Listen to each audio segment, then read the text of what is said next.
Allô, c'est Mélanie pour le blog de Best Buy. Aujourd'hui, je vous présente la manette filaire qui s'appelle eSwap X Pro de la compagnie Trustmaster, une manette exclusive pour les consoles Xbox Series X, Series S, Xbox One et PC. Tout d'abord, je vous montre la boîte rapidement, qui est quand même une boîte de belle qualité avec un paquet d'informations dessus. Et je vais vous la déballer. Je vais vous montrer un peu qu'est-ce qu'on a dans la boîte quand on l'ouvre.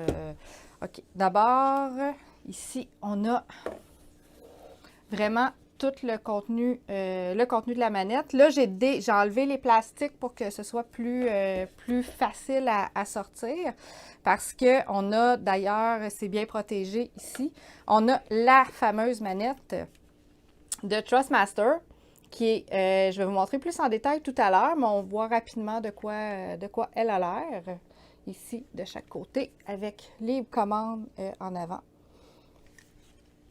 Ensuite, on a deux capuchons ici. C'est deux capuchons convexes, convexes, c'est ça, avec le bout arrondi qui différencie de celui de la manette ici, que les bouts qui sont renfoncés vers l'intérieur pour un meilleur confort, dépendamment du confort que vous aimez. Vous allez pouvoir choisir entre les deux. Okay, je vais juste le replacer ici pour ne pas le perdre. Fait qu'ici, on a un beau petit sac Trustmaster, vraiment mignon.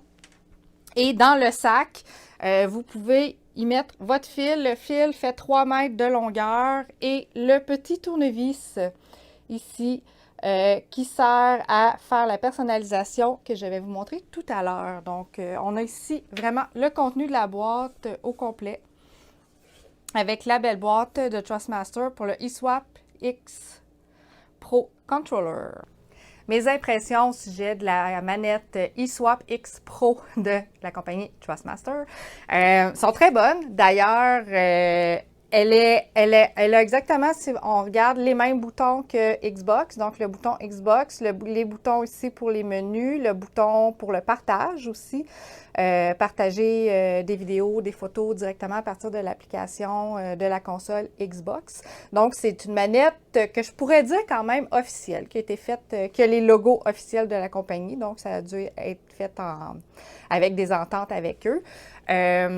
La particularité aussi de cette manette-là, c'est qu'elle est personnalisable, c'est-à-dire que les 3 boutons ici, les 2 bâtons analogiques et la croix, peuvent être personnalisés, retirés, changer de couleur aussi si jamais vous voulez acheter des accessoires supplémentaires. Mais dans le fond, de la façon que ça fonctionne, c'est vraiment pratique. Je vais le faire directement ici. C'est un aimant, c'est aimanté. On tire dessus et on le repose.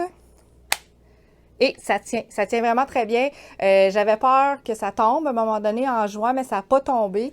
Il y a les plaques de côté aussi qui peuvent être personnalisées, qui peuvent être modifiées et aussi c'est replacé. Et la plaque sur le dessus ici, qui peut être retirée et d'en avoir une personnalisée d'une autre couleur, avec le logo de votre marque. Si jamais vous faites du streaming, vous êtes pro, votre équipe, vous pouvez la replacer et ici, c'est un aimant, ça tient.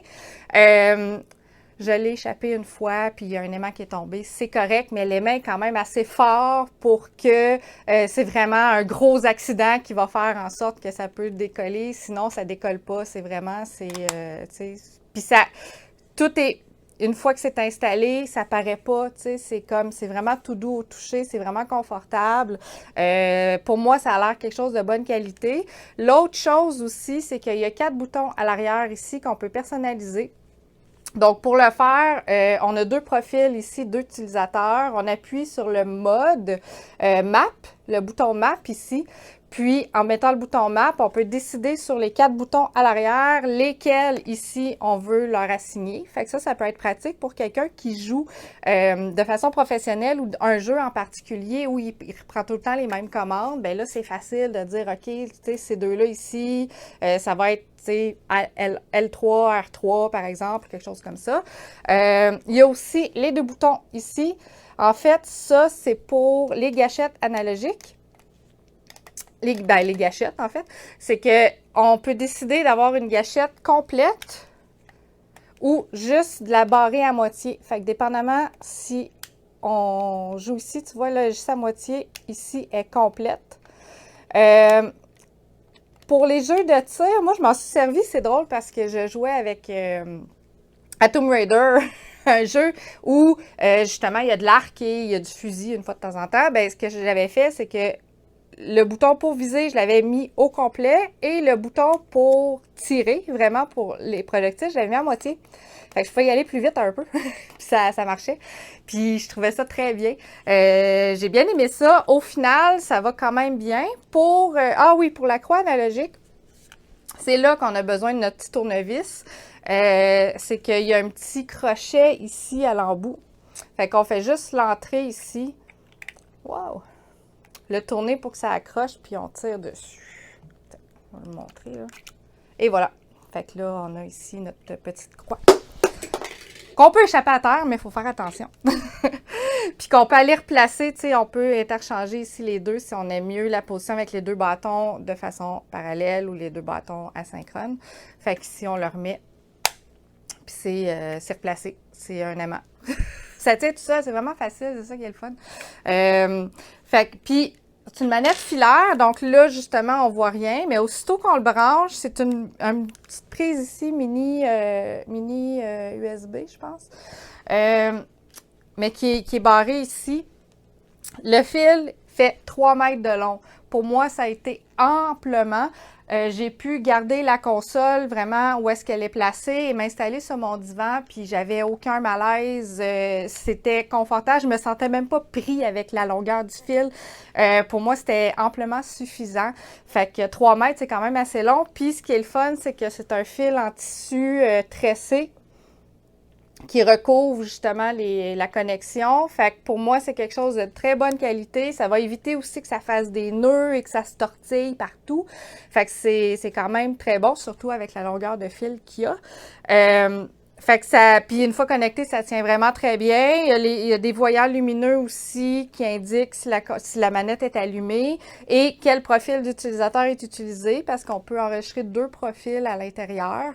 Il y a plus de personnalisation aussi qui peut être faite à partir du PC parce qu'on peut télécharger une application qui va pouvoir nous faire personnaliser encore plus parce que là, on peut vraiment enlever les zones mortes ici. On peut y aller vraiment de façon très fine au niveau de la personnalisation pour les joueurs professionnels et ceux pour qui chaque milliseconde compte et chaque ajustement peut être fait vraiment pour plusieurs profils qui vont pouvoir télécharger, vont pouvoir uploader aussi des profils qui sont préfaits et ou après ça, tout remettre en place de façon par défaut s'ils veulent, pour recommencer après. C'est très bien. Sérieusement, c'est une belle manette. Moi, je l'aime beaucoup. Sa prise en main est bonne. Elle est un peu plus grosse que la manette Xbox ordinaire. Pour moi, c'est une manette pour adultes. Je ne recommande pas aux enfants parce que même au niveau des gâchettes, il a fallu on dirait que je me réhabitue à jouer pour que mes doigts aillent jusqu'au bout parce que de la façon dont je me plaçais, mes doigts, ils n'allaient pas jusqu'au complet. Fait que ça, il a fallu que je me place. Par contre, ce qui est le fun, c'est que les gâchettes ici, le bout ici est arrondi. Fait que quand on les tient comme ça, c'est hyper confortable. On sent pas de côté, là, vraiment. Tu sais, c'est vraiment tout doux. Fait que c'est vraiment cool. C'est une manette que je recommande. J'ai fait ma critique écrite sur le blog de Best Buy. Allez lire ça. Vous avez aussi tous les détails et les liens pour pouvoir la commander.